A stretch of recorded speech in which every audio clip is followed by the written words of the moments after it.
salaamaaleykum je m'appelle Dachir amateur foot maa ngi nuyu bu baax a baax waaye tamit amateur basket actuellement ñu ngi CNEPS en direct CNEPS bu Thiès assisté li nga xamante ni mooy remise de drapeau officiel bi nga xamante ni mën nañu koy jagleel suñu joueurs yi nga xamante ne nekk chaise roulant wala dafay ca Angola joŋante li nga xamante ni mooy mën naa ne éliminatoire qualification coupe du monde 2027 donc restez scotchés dara du leen si rëcc am leen jàmm bu baax à Thiès pour assister à la remise de drapeau pour nos lions qui vont partir à Angola pour défendre la couleur du drapeau.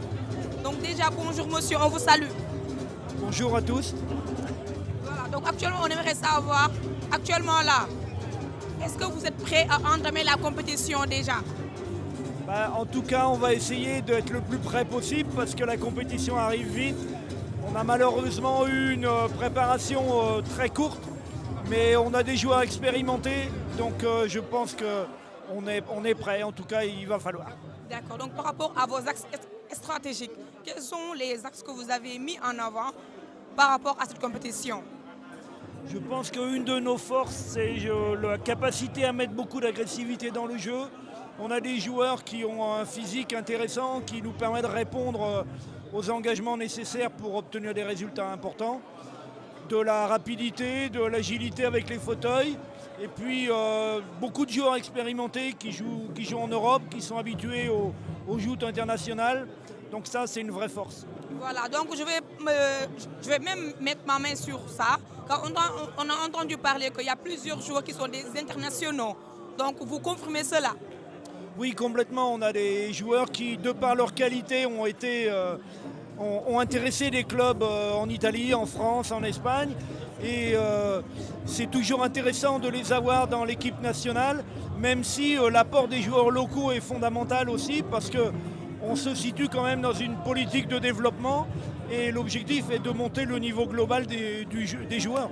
D'accord. On aimerait aussi savoir, ça fait combien d'années exactement que vous êtes entraîneur sur l'équipe nationale? Alors moi je travaille sur le projet depuis 2021 et j'ai commencé à prendre la sélection avant la première participation à la CAN au Ghana en 2023. D'accord, donc par rapport à l'esprit du groupe? Je pense que les joueurs montrent au quotidien qu'ils ont une vraie envie de travailler ensemble. Il y a une équipe qui est solidaire, qui travaille dans le collectif et ça c'est fondamental pour obtenir des résultats. C'est très bien, donc actuellement si toutefois vous avez quelque chose à dire au peuple sénégalais, ça serait quoi? Qu'il faut justement qu'on continue de travailler ensemble parce que c'est une équipe qui gagnera, qui ira chercher les résultats et le titre éventuellement. Mais si on joue de façon dispersée, on n'arrivera pas à atteindre nos objectifs. D'accord, merci. C'est bon. Voilà, donc les gars, nous sommes le capitaine de l'équipe. Nous sommes venus de ziar bu baax. Bon, salaamaaleykum, moi je suis Youssoufa, qui évolue en France, à l'Élan Chalon. Donc, aujourd'hui, je suis venu au Sénégal pour représenter le pays dignement. Et je suis le capitaine, je suis le responsable des joueurs. Et franchement, déjà, journée venue en Taï, c'est une journée vraiment spéciale pour le handisport.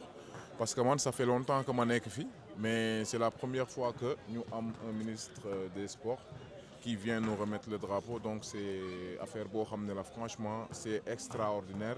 Et ça nous a très bien motivés pour que Fini Demni, nous apporter le beurre, franchement. Voilà. Donc on peut dire que c'est la première fois à ce que vous assistez à la cérémonie remise de drapeau dans le domaine basket. Si, même au domaine des autres sports, hein, parce que moi, je suis def basket, parce que je suis lanceur de javelot aussi. J'ai fait 3 fois les Jeux paralympiques. Au niveau du lancer de javelot, je suis classé 5e mondial. Donc à Paris 2024, j'étais classé 5e. Donc c'est un rêve quoi. Comme les gens ont une opportunité, je pense que c'est quelque chose qui permet quand même mentalement de esprit tranquille. Parce que ça permettait parfois que nous quoi.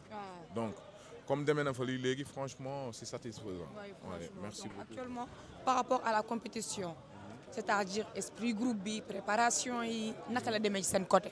Alors pour préparation, déjà les joueurs locaux ils étaient là. Comme nous parce que dama demoon jouer du championnat d'Europe. Bi ñu gagné ça ñun ñoo ko gagné. Dama jógee foofu rek ñëw fii direct. Donc, et on a une très grosse équipe, hein, franchement. Donc, c'est pas que nous dem de poser la question. Parce que nous dem d'adjel, que ce soit les Marocains, Algériens, c'est des joueurs qu'on connaît. On joue dans de différents clubs en Europe, on se rencontre. Donc, amuñu problème. Nekkul ne dañuy dem fu ñu xamul fi ñuy dem xam nañ fa quoi. Voilà.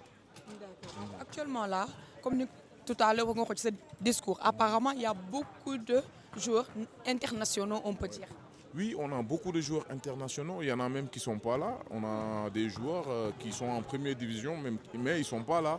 Parce que, tu sais, nous, un sélectionneur de basket en fauteuil, ce n'est pas pareil avec le sélectionneur de basket normal. Ah bon? Parce que nous, on joue en classification. Avec femmes à points. Même, tu peux pas, c'est pas que tu dis lui il est fort, je les prends. Non. Parce qu'on joue en fonction des points. C'est handicap. Sur le terrain, les 5 joueurs, ils ne doivent pas dépasser.